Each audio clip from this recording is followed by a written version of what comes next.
पांच तत्व प्रमुख रूप से आप सब जानते हैं, धरती, आकाश, जल, अग्नि और वायु। इन सबको शासित करता है, इन सबके ऊपर अपना शासन करता है वो छठवां तत्व है जिसका नाम है शिव तत्व। प्रमुख रूप से शरीर में 3 ग्रंथियां हैं जिससे इस पूरे शरीर का संचालन हो रहा है। इसमें एक ब्रह्म ग्रंथि है, दूसरी इसमें विष्णु ग्रंथि है और तीसरी इसमें रुद्र ग्रंथि है। जब ब्रह्म ग्रंथि खुलती है तो लोग सृजनहार बन जाते हैं, उनके द्वारा पूरा जीवन भर निर्माण चलता रहता है, बहुत बड़ा पांडित्य उनके पास आ जाता है।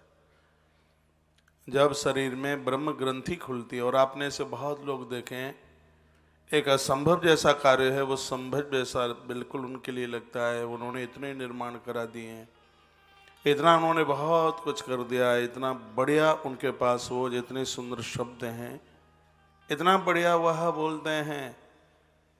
इसका मायना है, बहुत ध्यान से सुनिएगा, मैं शिव तत्व की चर्चा कर रहा हूँ, तो वही सब्जेक्ट आपके बीच में मैं कुछ परोसने को जा रहा हूँ, आप सुनिए। तो समझ लेना कि ब्रह्म ग्रंथि खुल चुकी है। जब ब्रह्म ग्रंथि खुलती है तो व्यक्ति सृजक बनता है, बहुत चीज़ों का निर्माता हो जाता है, और ऐसी ऐसी वह चीज़ें बना देता है जिसको देखकर और सुनकर के आश्चर्य होता है। लेकिन ब्रह्म ग्रंथि खुलना सरल है, ये बहुत ज़्यादा कठिनाई की बात नहीं है। कठिन क्या है वो मैं भी आपको निवेदन करूंगा। और उसके तत्पश्चात दूसरे नंबर पर है विष्णु ग्रंथि। जब विष्णु ग्रंथि खुलती है तब व्यक्ति इस जगत का पालक बन जाता है, उसको संभालने वाला बन जाता है। जब उसकी विष्णु ग्रंथि खुलती है तो अकेला कमा करके हजारों लोगों का पेट भरता है, हजारों लोगों को वो जिमाता है जिनकी ये विष्णु ग्रंथि खुलती है। और यदि आपको कहीं ये लगता है कि एक आदमी के द्वारा बहुतों का पेट भर रहा है, बहुत लोगों को जीवन मिल रहा है, तो समझ लेना कि उस व्यक्ति की विष्णु ग्रंथि खुल चुकी है, जिसके द्वारा बहुत सृजन हो रहे हैं, जिसके द्वारा बहुत निर्माण हो रहे हैं, और जिसके शब्दों में ऐसी ताकत है कि जिसके शब्द को कोई काटता नहीं है, उसके शब्द को फॉलो किया जाता है। यह समझ लीजिएगा कि उसकी ब्रह्म ग्रंथि खुल गई है। जब ये पूरे बॉडी में 3 ग्रंथियां हैं ये, और जो बड़ी प्रमुख हैं, सबसे पहली है ब्रह्म ग्रंथि, दूसरी है विष्णु ग्रंथि, और तीसरी है जिसका नाम है रुद्र ग्रंथि। तीसरी है जिसको कहते हैं रुद्र ग्रंथि। और जिसकी ये तीनों खुल जाती हैं उसी को शिव तत्व कहते हैं। बहुत ध्यान से सुनेंगे इस बात को। जिसकी ये तीनों ग्रंथियां खुल जाएं, ओपन हो जाएं, वो सृजनकर्ता हो जाए, लोगों का पालक हो जाए और लोगों का उद्धारक हो जाए। ये 3 काम जो कर बैठता है उसको शिव तत्व के नाम से जानते हैं। तो ब्रह्म ग्रंथि में बहुत बड़ा वह विचारक होता है, बहुत बड़ा सृजन करने वाला वह होता है। विष्णु ग्रंथि खुलती है तो वो पालक होता है, वो सबका ध्यान रखता है, सबका ख्याल रखता है। उसके आसपास इतने बहुत लोग होते हैं जिनके लिए वो एक केंद्र का काम करता है, वो एक उनको जीवन चलाने वाला हो जाता है जब वो विष्णु ग्रंथि खुलती है तब। और जब रुद्र ग्रंथि खुलती है तो व्यक्ति त्रिकालदर्शी हो जाता है। आज्ञा चक्र से सीधा इसका संबंध होता है रुद्र ग्रंथि का। आपके मन में क्या चल रहा है उसको ये पता लग जाएगा, ये उसको इस बात का आभास हो जाता है। भूत, वर्तमान और भविष्य तीनों कालों की वह जान लेता है। कुंडलिनी जागृति की जो स्थिति है, हमने योग वासिष्ठ रामायण में बड़ा विस्तार इन सब बातों का किया था, वो यहीं से उसका जुड़ाव है। और जिसकी यह रुद्र ग्रंथि खुलती है वो पूरे समाज के लिए एक संस्कार बन जाता है। जिसकी रुद्र ग्रंथि खुलती है वो समाज के लिए एक समाधान बन जाता है, और जिसकी यह रुद्र ग्रंथि खुल जाती है वो समाज के कल्याण के ही लिए अपना जीवन जीता है, वह लोगों का उद्धारक बन जाता है। जिसकी यह रुद्र ग्रंथि खुल जाती है, फिर वो सबके कल्याण में लगा हुआ होता है। उसका जीवन पारमार्थिक होता है, वो अपने लिए जिंदगी जीता ही नहीं है, उसके अपने कोई काम ही नहीं होते। जिसकी रुद्र ग्रंथि खुल गई है वो परहित वाला हो जाता है, परमार्थ वाला हो जाता है। उसके पास अपना कोई संग्रह नहीं होता, उसका जीवन ही कुछ दूसरों के लिए होता है। उसी को रुद्र ग्रंथि के नाम से जाना जाता है। बहुत ध्यान से मैं आपको यह आग्रह पूर्वक निवेदन करूंगा कि जिसको ब्रह्म ग्रंथि खुली है, जिसकी विष्णु ग्रंथि खुली है और जिसकी रुद्र ग्रंथि, जिसकी ये तीनों ग्रंथियां खुल गई हैं, समझ लो ये उसने शिव तत्व को प्राप्त कर लिया है। जिसको शिव तत्व मिला, जिसको शिव तत्व की प्राप्ति हुई, उसको फिर और कुछ उसको जरूरत नहीं होती। जिसको शिव तत्व प्राप्त हुआ है, धरती उसका संग नहीं छोड़ती। बहुत ध्यान से सुनेंगे बात। जिसको शिव तत्व, देखो नई बात है, मैंने 20 महीने में जो बातें बिल्कुल नहीं बोली हैं और वो बात मैं आपके बीच में रख रहा हूं। यदि बैनर पर शिव तत्व लिखा हुआ है तो चर्चा शिव तत्व की होनी चाहिए। ये नहीं है कि लिखा कुछ और है, हम बोल कुछ और रहे हैं, नहीं, ऐसा नहीं हुआ। तो मैं बहुत आग्रह पूर्वक यहाँ से व्यासपीठ से यह निवेदन करूँगा, जिसको शिव तत्व प्राप्त हो गया है, धरती उसका संग नहीं छोड़ती। धरती के संपूर्ण पदार्थ उसका संग देते हैं। धरा माँ उसका संग छोड़ ही नहीं सकती बिल्कुल भी। ये शिव तत्व की महिमा है। जल उसका संग नहीं छोड़ेगा, पानी उसका साथ नहीं छोड़ेगा। और जिनकी तीनों ग्रंथियां खुल जाती हैं, ऐसे लोगों के तो जहां चरण गिरते हैं वहां पर बारिश हो जाती है, पानी गिर जाता है वहां। वो महात्मा श्रृंगी, मैं ही चुटकी बजा रहा हूं, आप तो ताली बजाना, ठीक है। वो महात्मा जो श्रृंगी है, जिन्होंने यज्ञ कराया था अवधेश दशरथ का, उनके चरण जहां गिर जाते थे वहां पानी गिर जाता था, वहां जल गिर जाता था। ऐसे बहुत संत हुए हैं, बहुत महापुरुष हुए हैं। अरे उनको देख करके अग्नि प्रकट हो जाती थी हवन कुंड में, उनको देख करके धरती में से फूल निकलते थे। श्री भरतलाल जी जो वन की यात्रा के लिए चलते हैं, आप तालियां मत बजाइए, मुझे तो आदत है चुटकी बजाने की बीच में। हाँ, आप सोए नहीं तो मैं तो बीच बीच में ये बजाता रहता हूँ ये। तो भरतलाल जी जब निकलते थे जिधर से, धरती में से फूल निकल करके आ जाते थे। भरत के पास में शिव तत्व है, भरत की ब्रह्म ग्रंथि खुली है, उसकी विष्णु ग्रंथि, उसकी रुद्र ग्रंथि खुली है। अरे भरत का नाम लेने से लोगों के पेट भरते हैं। चौपाई है ना, विश्व भरण पोषण कर जोई, विश्व भरण पोषण कर जोई, ताकर नाम भरत यश होई, ताकर नाम भरत यश होई। विश्व भरण पोषण कर जोई, विश्व भरण पोषण कर जोई, ताकर नाम भरत यश होई। विश्व भरण पोषण कर जोई, ताकर नाम भरत यश हो। मुझे इस महापुरुष में सब कुछ दिखाई देता है। 14 वर्ष तक अन्न नहीं खाया इसने। ये तो कुछ चाहता ही नहीं भगवान से, अर्थ न धर्म न काम रुचिगति न चहु निर्वाण, जन्म जन्म से राम पद यही वरदान आन। संसार के भोगों से जो निवृत्त हो चुका है उसको शिव तत्व की प्राप्ति हो गई है। तो मैं निवेदन करूंगा, धरती उसका संग नहीं छोड़ती। धरती माता उसके लिए फूल निकाल देती है, उसके लिए जल का भाव नहीं होता, उसके लिए अग्नि देवता सन्मुख उसके लिए खड़े रहते हैं, वायुदेव उसके सम्मान में सामने खड़े हुए हैं, शब्द उसके आभूषण बन जाते हैं। ये शिव तत्व की ये बहुत बड़ी महिमा है और ये बिल्कुल हो जाता है। अभी मैं आपको निवेदन करूंगा, ऐसा हम क्या करेंगे जिससे हमें शिव तत्व की प्राप्ति होगी। ऐसा हम क्या करें, ये गुरुजनों की कृपा के बिना नहीं हो सकता, ये गुरुजनों के ही द्वारा होगा। हमारी साधना गुरुजनों के साथ में होती है, उनके आदेश में होती है, उनके संरक्षण में होती है, तो ये फिर वो फलीभूत हो जाती है। ये सब कर सकते हैं, सबकी ये तीनों ग्रंथियां खुल सकती हैं। गुरुजनों की आवश्यकता इसलिए ही तो होती है, ये तत्व उन्हें प्राप्त हो सकता है। यह साधना गुरुजनों के सानिध्य में होती है। शिव तत्व के द्वारा मनुष्य अपने आप को पहचान लेता है, और सबसे बड़ी बात है कि शिव तत्व के द्वारा ये जिंदे जी, ये मनुष्य भव बंधनों से मुक्त हो जाता है।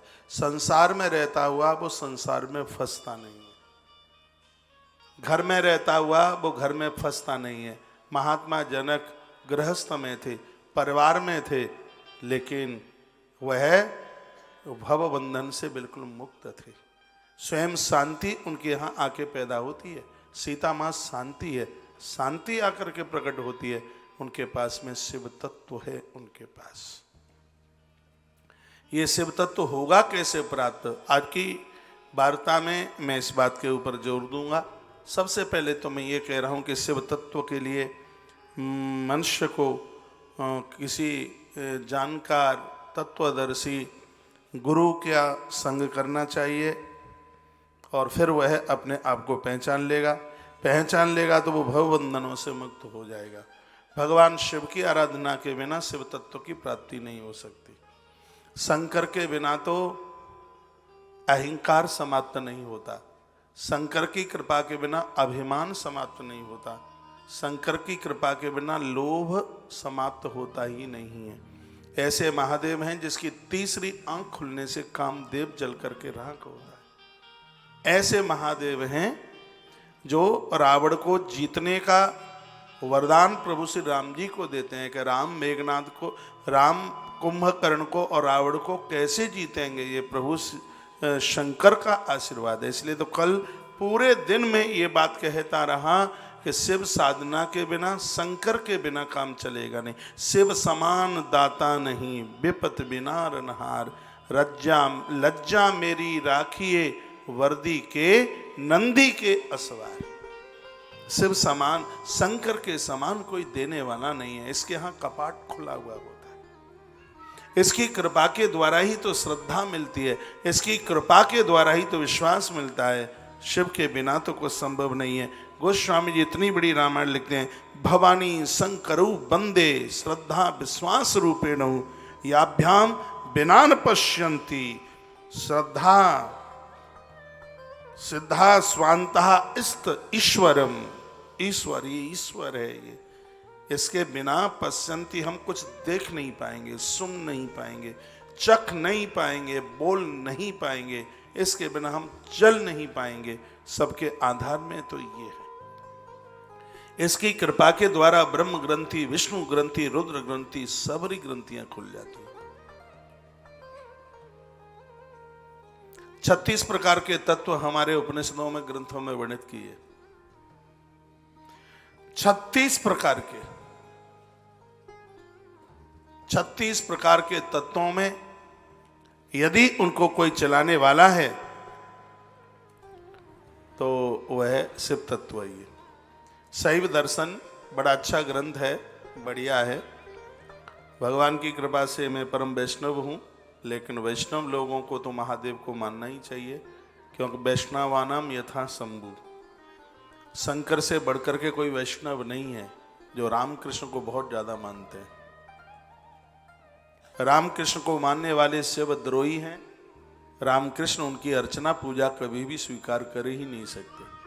तो कहते हैं शिव द्रोही मम भगत का हावा, सोनर मोही सपनेऊ नहीं भावा। मेरा भगत और शंकर का द्रोही, उसको मैं कभी स्वीकार नहीं कर सकता। तो शैव दर्शन में 36 तत्वों का वर्णन किया और कहा कि ये 36 जो तत्व हैं वो 3 में समाहित हैं, शिव तत्व, विद्या तत्व और आत्म तत्व। इसमें भी सर्वोच्च है तो वह शिव तत्व है। शिव तत्व में शिव तत्व और शक्ति तत्व का अंतर्भाव है। जो आप ये शिवलिंग देखते हैं, जो जलेरी होती है, जहां पानी गिरता है, वो प्रकृति है। जो पिंडी है वह पुरुष है। प्रकृति और पुरुष के ही द्वारा तो ये सब कुछ चल रहा है। यह शक्ति विश्व का सृजन, पालन और संहार कर रही है। शिव तत्व के द्वारा हम और आप शक्ति को प्राप्त कर रहे हैं। ये महादेव की जो पिंडी है, शिव पिंडी और जलहरी, ये ही इस सृष्टि को सब कुछ प्रदानित कर रही है। वैज्ञानिक लोग भी मान गए हैं कि शंकर की पिंडी में एक ऐसा चमकत्व आकर्षण है, इतना उसको छूते ही पूरे शरीर में वाइब्रेशन होता है, एकदम शक्तिपात होता है। जैसे बिजली का तार लगाते यदि बल्ब लगा हुआ है तो बल्ब जल जाता है एकदम। शिव पिंडी से हाथ लगाते ही नकारात्मक ऊर्जा समाप्त होती है। कभी भी आप ये अनुभव करके देखिए। आपने देखा होगा बहुत लोग मंदिर में जाते हैं, लोटा तो पानी का चढ़ाते हैं, फिर शंकर जी के पिंडी को जो है ऐसे ऐसे दबाएंगे, फिर ऐसे पूरे पर हाथ रखते हुए फिर उसको माथे से, आंखों से, फिर कपोलों से लगाएंगे। ये शक्तिपात, ये इसमें एक बहुत बड़ी ऊर्जा है। और सबसे आनंद की बात यह है कि भगवान शंकर की पिंडी को छूने से शक्ति हमारी ऊर्ध्व गति को बढ़ती है, ऊपर जाती है। और जब ये शक्ति ऊपर की तरफ जाती है, ऊर्ध्व गति को जाती है, तो वहां पर ब्रह्म ग्रंथि और विष्णु ग्रंथि और रुद्र ग्रंथि का भेदन हो जाता है। और जब उन तीनों का भेदन हो जाता है तब व्यक्ति, वह मनुष्य शिव तत्व का अधिकारी हो जाता है। और जब वो शिव तत्व की पोजीशन में जाता है तो उसको वो शक्तियां मिल जाती हैं कि गलत रास्ते पर पांव रख रहा होगा तो वो शक्तियां उसको रोक लेंगी, इधर मन जाओ। साधुओं के पास हम जाते हैं, गुरुजनों के पास जाते हैं और हम ऐसी अभिलाषा करते हैं कि उनका हाथ हमारे सिर के ऊपर पड़ जाए, उनकी दृष्टि हमारे ऊपर पड़ जाए, क्योंकि इन महापुरुषों के पास में शिव तत्व है, इनकी ये ग्रंथियां खुल चुकी हैं। गोस्वामी जी ने लिखा कि संत दरस जीमी पात कट रही। अरे वो किसी के ऊपर दृष्टि डाल दें तो पाप जल जाते हैं। क्यों जल जाते हैं? क्योंकि उनकी तीनों ग्रंथियां खुल चुकी हैं। उनकी ब्रह्म ग्रंथि खुली है, उनकी विष्णु ग्रंथि खुली है और उनकी रुद्र ग्रंथि खुली है। वो शिव तत्व को प्राप्त हो गए हैं, इसलिए हम उनके पास जाते हैं। तो एक बार फिर मैं कहूंगा कि शिव तत्व में, शिव तत्व और शक्ति तत्व का इसमें अंतर्भाव है। और जब ये दोनों मिल जाते हैं, यानी जलहरी और शिवलिंग की पिंडी, ये दोनों आपस में मिल गए हैं तो शक्ति ऊर्ध्व गति को प्राप्त होती है। वहां शक्ति का पतन नहीं होता। फिर लोग ब्रह्मचर्य जीवन जीते हैं, ब्रह्म संयमित जीवन जीते हैं। फिर उनकी जो शक्ति है वो सृष्टि के सृजन में, सृष्टि के निर्माण में, उसके पालन में और उसके उद्धार में वो शक्ति लगती है। ऐसे बहुत योगी लोग हैं जो दुराचारी नहीं है, बहुत सदाचारी है, उनकी शक्ति इस विश्व के सृष्टि के काम में आ रही है। वो शिव तत्व के धनी है। वह है जब शक्ति ऊर्ध्व गति को जाएगी तो पालक, संहारक और सृजनात्मक रूप प्राप्त होता है। शिव तत्व के द्वारा हम और आप हर प्रकार की शक्ति को प्राप्त कर रहे हैं, उसके बिना संभव नहीं है। प्रकृति और पुरुष, ये जलहरी और शिवपिंडी का जो समन्वय है वो प्रकृति और पुरुष का ही रूप है। यही दोनों संपूर्ण सृष्टि के संचालक हैं। इस सृष्टि में सबसे पहले जब कुछ भी नहीं था तब भगवान महादेव का ये अद्भुत ये शिवपिंडी, शिवलिंग अरुणाचल प्रदेश में इसी मार्गशीर्ष में अगहन के महीने में प्रकट हुआ है। परम ज्योति में से प्रकट हुआ। मैंने शिव महापुराण के माध्यम से बहुत बार ये बात सुनाई है। और ये चराचर जगत में जो भी कुछ दिखाई देता है ये सब ये उसी का खेल है। शिव का अर्थ होता है कल्याण। शिव मीन्स कल्याण। शिव में शक्ति का अंतर्भाव है। जो इकार है ना, जो ई, इसमें ये शक्ति है। शिव में जो ईस सब ई इकार है, जो ई की मात्रा है, ये शक्ति का अंतर्भाव है। कल या परसों में निवेदन भी कर रहा था कि शिव में से आप ई निकाल दो, फिर क्या सब मीन्स मुर्दा। पानी में प्यास बुझाने की ताकत है, वो इकार ही तो है, वो शक्ति है, वो दिव्य शक्ति है। उसके बिना तो सब मुर्दा है। वो शक्ति ना हो तो सब मुर्दा है। मैं आग्रह पूर्वक निवेदन करना चाहूंगा, जो ये पीछे जो आप तस्वीर देख रहे हैं, ये परम ज्योति में से प्रकट होने वाला यह रूप है। ये कैसे प्रकट हुआ था ये शायद नहीं पता होगा। पितरों ने ओमकार का लंबे समय तक जप किया था। पितरों ने बहुत लंबे समय तक जप किया था, ओमकार शब्द का उच्चारण हुआ। तो ये सुंदर सा ये दिव्य है रूप आप देख रहे हैं, ये सगुण साकार रूप आप देख रहे हैं, ये ओमकार से ही प्रकट हुआ था। शंकर की जितनी भी तस्वीरें आप देखते हैं, हम और आप देखते हैं, जो भी हाथ में डमरू है, त्रिशूल है, नाग है और वो बागंबर पर बैठे हैं, ये दिखाई देते हैं अनादि और अनंत हैं। ये रूप था ही नहीं, ये ओमकार में से यह प्रकट हुआ और ये पितरों की तपस्या से इसकी प्राकट्यता हुई है। इसलिए तो पूर्वजों को, पितरों को कभी भूला नहीं जा सकता। और ये मैं डंके की चोटे बात बोल रहा हूँ, ये जो भगवान महादेव का ये दिव्य रूप विग्रह आप ये हम और आप ये देख रहे हैं, ये पितरों की तपस्या का परिणाम है। ये पितरों ने ओमकार शब्द का लंबे समय तक जप किया तो ओमकार में से एक विस्फोटक हुआ और उसमें से दिव्य रूप प्रकट हुआ और इसकी छाती से माँ भगवती जगदम्बा प्रकट हो गई। दोनों के माध्यम से एक ने अपनी बाईं भुजा का मर्दन किया, उस शक्ति के दसमांग में रखा, एक बालक प्रकट हो गया, उसने कहा मेरा नाम, तो इन्होंने कहा सर्वत्र तुम्हारी व्यापकता होगी, इसलिए लोग तुमको विष्णु के नाम से जानेंगे। भगवान विष्णु की देह से दुनिया भर की जल की धाराएं निकली, चारों तरफ पानी हो गया। जो पानी इकट्ठा हुआ उसको क्षीर सागर के नाम से जाना गया। विष्णु क्षीर सागर के बीच में थे, जल के अंदर थे, इसलिए उनको एक नाम नारायण मिल गया। उसके तत्पश्चात प्रभु ने दूसरी भुजा का मर्दन किया, उसमें से भी अमृत निकला। माता परम्भा के माध्यम से उस अंश को विष्णु की नाभि में रखा गया, उसमें से एक सोने का कमल प्रकट हुआ और जो नाभि में रखा गया था वही बच्चा कमल के ऊपर आकर चारों तरफ घूमने लगा, देखने लगा, तो उसके चार मुख प्रकट हो गए।